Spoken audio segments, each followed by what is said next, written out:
Hey everyone. So we just finished up the story for Diablo 4. We got to the end game. Quite a lot of people were asking me how I feel about Diablo, at least from what I got to play so far. And I guess I want to give my thoughts on it.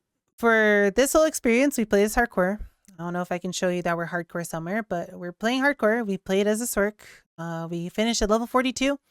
We played the whole story through World Tier 1, just because it's a little bit more efficient than playing through World Tier 2.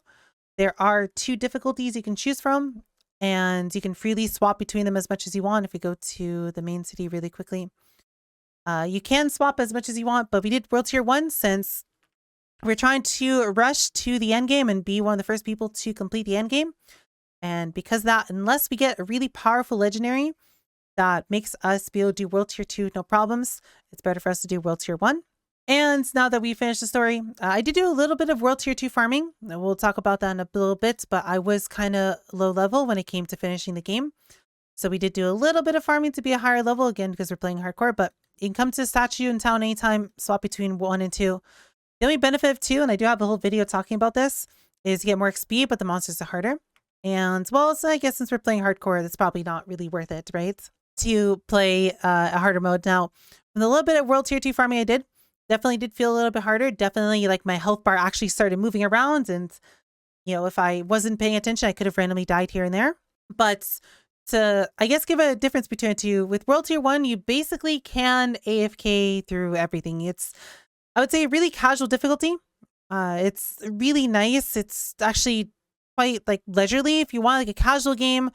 If you want at least a little bit of a challenge here and there, and you mostly just want a good story, it's definitely a good option. But if you want a little bit of a challenge, if you want to have a little bit of a difficulty here and there while you're going through contents, definitely should play on World Tier 2 instead. So talking about the story itself, I will say it was actually a pretty good story. I mean, it's a Blizzard story. Now, you might be thinking a modern Blizzard story. No, they actually kind of went back to how they used to do stories, like back with StarCraft, back with Diablo 3. I guess D3 story was pretty decent, but like old WoW expansions, like they actually had really good story, and it was actually pretty fun to follow along.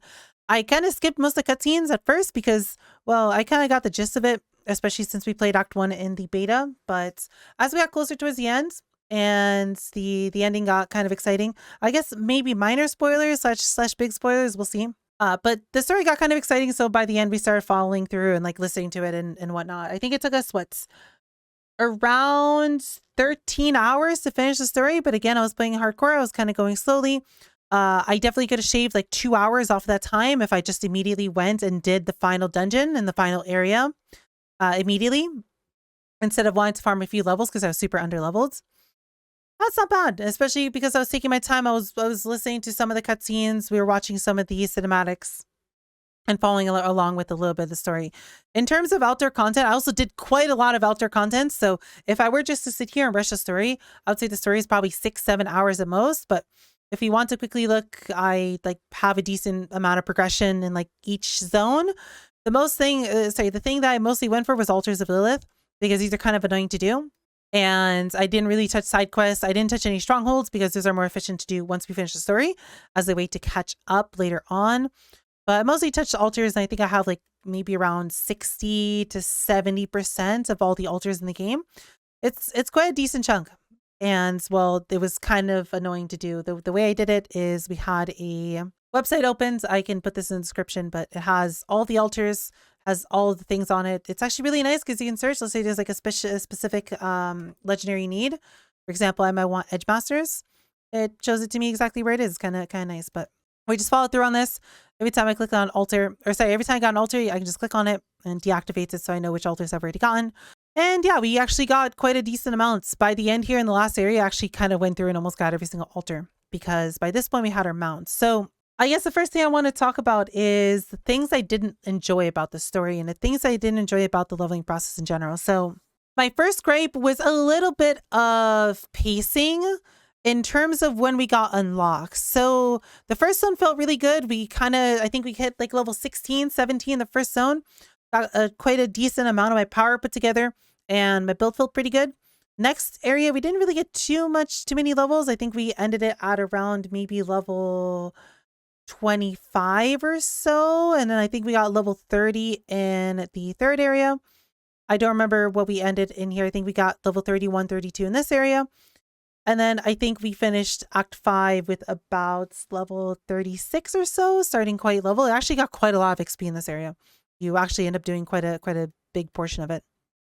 And then I finished the story at 42. Now, the recommended level was 45 for the zone, but 42 is fine. I didn't really have too many problems. If I did play in World Tier 2, actually would have been pretty difficult. I definitely feel like I would have died in the final boss of the game.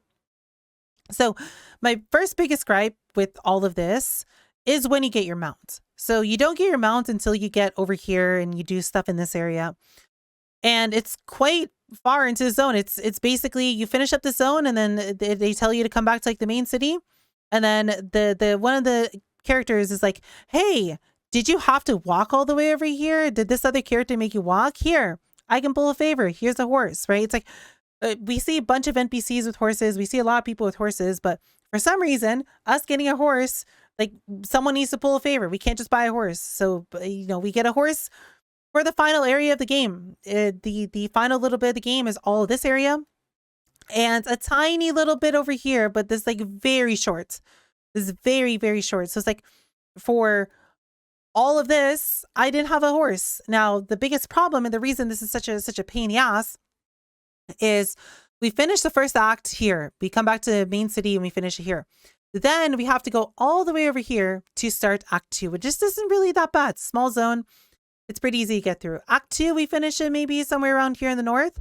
And I believe we finish it in the main city or like one of these two cities over here. And then I had to walk from all the way over here to all the way over here. And this might not seem like that much, but no, this world is actually massive. This right here was like a 10-minute walk. Same thing goes for the next act. I think we finished it around somewhere here in the middle-ish. And actually, sorry, we finished it exactly here. And then we had to walk from here all the way over here. This was a walk, right? And like, the problem is, like, yes, I got some stuff along the way. Yes, I got Altars of Lilith. But my God, did it just feel awful having to do this walk. And the worst part was getting these Altars of Lilith. It was actually starting to get on my nerves. It's starting to get pretty aggravating. And it's starting to get kind of annoying. It's actually like making me feel really bummed. But as soon as I got my mount, as you can see, I kind of got all the altars because it was pretty easy to do because we basically get double the speed. So I really wish we got our mounts earlier. Like I feel like a really good place to get our mounts was we do all of Act 1.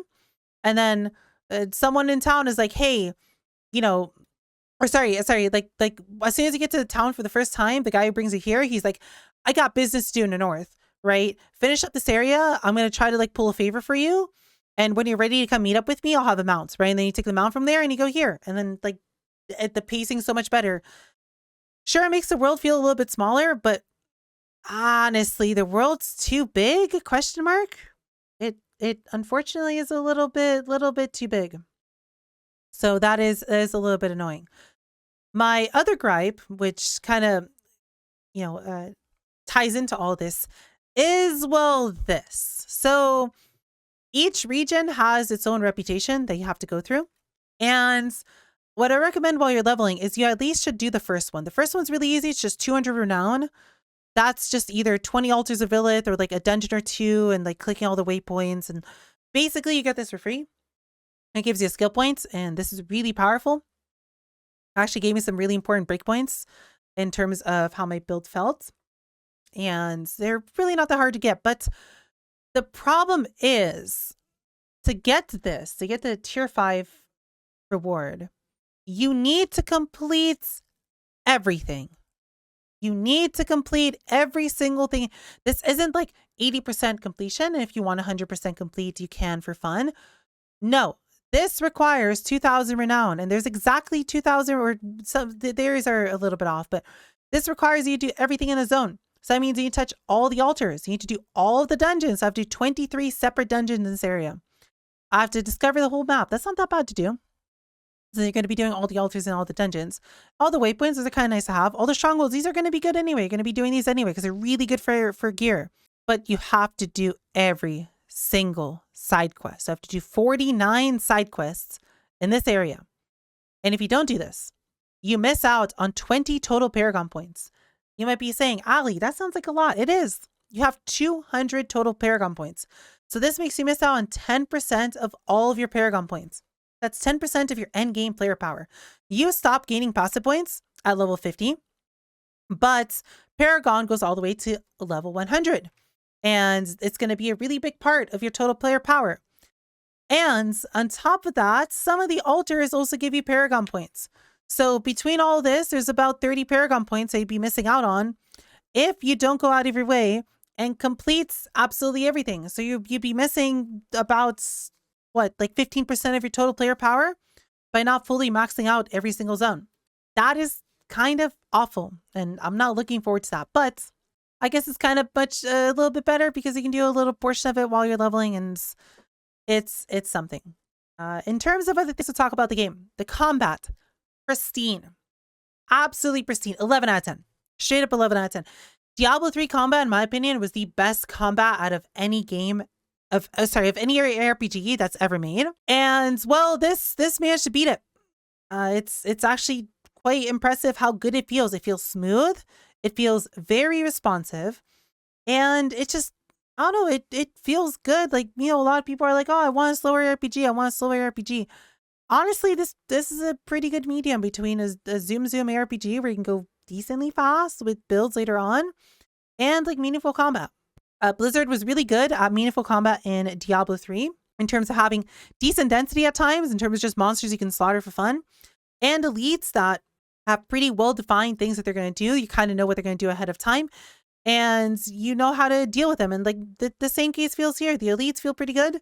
I would say like they're probably maybe a little bit unimpactful at times, but like the combat feels good.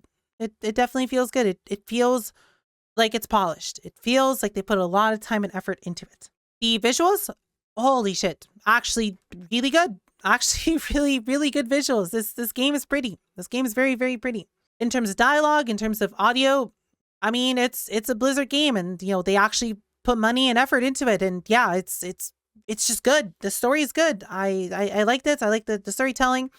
The ending was kind of, I mean, they did announce there's going to be 2 more expansions, so they kind of have to, you know, but the ending was kind of, and I mean, you can't, like, and you had no choices, and you just had to, like, they fumbled. They fumbled at the end. I will say that much. I mean, it's going to be 2 more expansions, but they fumbled. I didn't like the ending at all. Like, the whole game was building up to, like, you know, some moments. I mean, it was the Diablo 3 Reaper of Souls ending. That's all I can say. It's just, I mean, they fumbled. But rest of it was good. Rest of it was very, very good. Now, I guess to end this off, I would like to say, or I guess maybe try to answer people's questions. Should you buy this game? If you're looking for a casual story game, I would definitely say to wait until June 6th. That is when the non-early access period is over and everyone can play the game for the cheapest price. And I feel like at $70, yeah, this is a pretty good game for $70. It's a pretty good story. It has a decent amount of content in it. There's quite a lot of post-story content you could do as well for fun. And, you know, obviously it's an RPG. There's going to be seasons to it. There's quite a lot of replayability. There's quite a lot of endgame. There's quite a lot of pushing you do. But if you just want a casual story, I would say it's pretty good. Yeah, you definitely get what you pay your money's worth for, right? Typically, games nowadays, like if you can EA games, like $60, $70, and it's kind of garbage. The cutscenes suck. The story doesn't make sense. No, this is definitely worth $70, I would say. They put a lot of effort into it, and the game's pretty. Like you are getting a $70 experience. If you're looking for a hardcore game in terms of, you know, like an ARPG, I really can't answer that question for you since I haven't really played Endgame myself. I didn't get to play the review copy, so I can't speak for how the Endgame is, but it's looking promising and it might be decent. So if you're looking for a story and some decent ARPG gameplay, I feel like you might be able to get your money's worth out of it, but don't take my word for it, at least not yet. Over the next few days, we'll be playing Endgame, so I guess I can see it for myself and make another video like this talking about the endgame. If the endgame is worth it, right? If you should play this game for everything outside the story. But in my opinion, I feel like it'd be okay if you're on the edge, if you should get the game or not, if you think the game is a flop. I would definitely say to at least probably wait until June 6th, or maybe watch myself or some other streamers do some endgame content and see if that looks promising to you. But I would say it is currently leaning more towards, yeah, it's definitely worth it, than no, this game is a flop, right? Honestly, after playing through the campaign, I know personally I had a lot of doubt about this. I feel like a lot of people had a lot of doubt about it, but no, it was a good game. Even if the end game kind of sucks, I mean, it was a good game. You know, even if it sucks, it's gonna be a seasonal game. I'm sure they can make it better. We'll see if the end game holds up to it and if it ends up being fun. But yeah, I've had a good experience. It was great. We had some good times of chats, and not much else to say. I guess if I want to give it a rating, I kind of want to meme and say 88 out of 100, which is like the Metacritic score and like all the reviewer scores. But honestly, even as garbage as review websites are nowadays, and we want to like a meme about how all of the people reviewing games are like casual Andes, and like they can't even get past the fucking Cuphead tutorial. Honestly, 88 out of 100. That's honestly a fair rating. I would give it an 8 out of 10, but I would feel like 8 out of 10 is doing a disfavor. I feel like it's closer to 9 out of 10. I honestly feel like 88 out of 100 is a pretty fair rating for this game. I definitely feel like the reviewers actually got it right for once. At least for the story. At least for everything I've experienced so far. I felt polished. I had a good time. Had a few minor problems with some of the pacing, some of the issues with it, but honestly, they didn't kill the game for me. I was still excited. I was still enjoying my time. And once I got my mounts, I was definitely having fun. Now, that's all I really have to say for this, I think. If you want to play the game, try it out for yourself. If you want to see, people playing more, if you're still unsure, feel free to come check me out on Twitch or, any other streamer. I'll be streaming this probably every day until I get sick and tired of it, until ExileCon in about a month and a half from now. And I know we'll be making a lot more content on it because, at least for now, I'm having a good time with it. Otherwise, hope you guys enjoy the rest of your day. I'll see you cuties in the next video.